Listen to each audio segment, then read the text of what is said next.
Hi, welcome back FMC member. Dalam video kali ni kita akan tengok macam mana you guys nak set up you guys punya futures account, and this gonna be straightforward punya tutorial saja and very simple. Let's go. So first thing first, you guys boleh buka you guys punya MXC and you guys boleh pergi kat futures. Ini apa yang saya personally set up untuk saya punya account. Very simple. First thing first, you guys akan dapat dekat atas ni. Dekat atas ni you guys boleh set lah. You guys nak coin apa you guys nak pilih saja coin apa-apa. Normally saya akan pilih ada dua, cross dan juga isolated. Saya personally akan pilih cross. Isolated ni maksud dia apa? Let's say kalau you guys letak dekat SRP $100 dan you guys boleh trade that margin hanya untuk SRP saja. Macam saya punya practice, saya always guna cross. Sebabkan apa? Sebabkan kita ada pakai formula and kita akan kira setiap position kita, jadi kita akan pakai cross. Jadi next you guys akan pilih dekat atas ni ada leverage. Kalau normally leverage saya pakai maksimum saja, tak ada masalah. Tapi let's say kalau you guys baru, you guys takut you guys nak mula darab 1, darab 2, darab 5, darab berapa pun tak kisah, dan you guys boleh pilih and set dekat sini. Next, yang penting lagi ialah you guys boleh tengok tekan dekat titik 3 ni, kat atas titik 3, then you guys boleh tekan dekat bahagian preference and you guys boleh nampak this is my setup. Saya normally akan pilih H mode. Dia ada dua, H mode atau one way mode. One way mode maksudnya satu saja, you guys tak boleh. The moment you guys dah buka long position, you guys tak boleh buka short position. Tapi kalau saya, kadang-kadang saya akan hedging juga, jadi saya akan pilih H mode. Leverage mode, saya pilih simple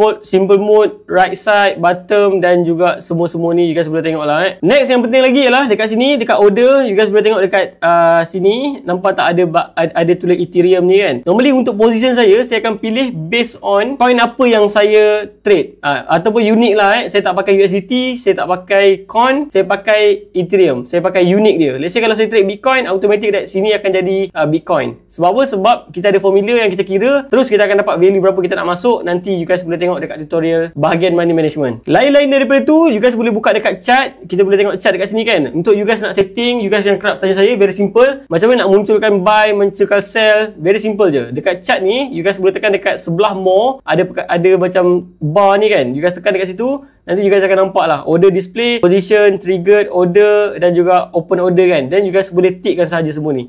You guys tickkan saja, and TPSL kalau you guys nak tengok dia dekat dalam chart pun you guys boleh tickkan saja. Automatic you guys akan nampak dekat mana take profit and dekat mana you guys punya stop loss level dia. Semua macam ni. Macam saya punya position kan, you guys boleh tengok stop loss saya letak dekat 1.5, 1.380, and saya punya take profit ialah dekat 1.5 guys, which is jauh gila kat sini. So sekarang ni basically ini memang setup swing. This is a setup yang saya share dekat you guys tu lah, you guys boleh tengok. Tapi tak apa, itu ada cerita, nanti kita cerita tempat lain. And normally itu saja setup yang saya personally pakai untuk nak trade dekat futures market. Let's say kalau you guys masih belum ada MXC, you guys boleh register MXC kat bawah. And let's say kalau you guys nak masuk dekat FMC area, which is dekat tempat private, saya share saya punya personal setup dan juga education full module. You guys boleh klik link dekat description juga, and jumpa you guys kat dalam. Dalam next video kita akan belajar cara untuk nak set limit order, market order, stop order, trailing stop and semua yang saya personally pakai. Let's go.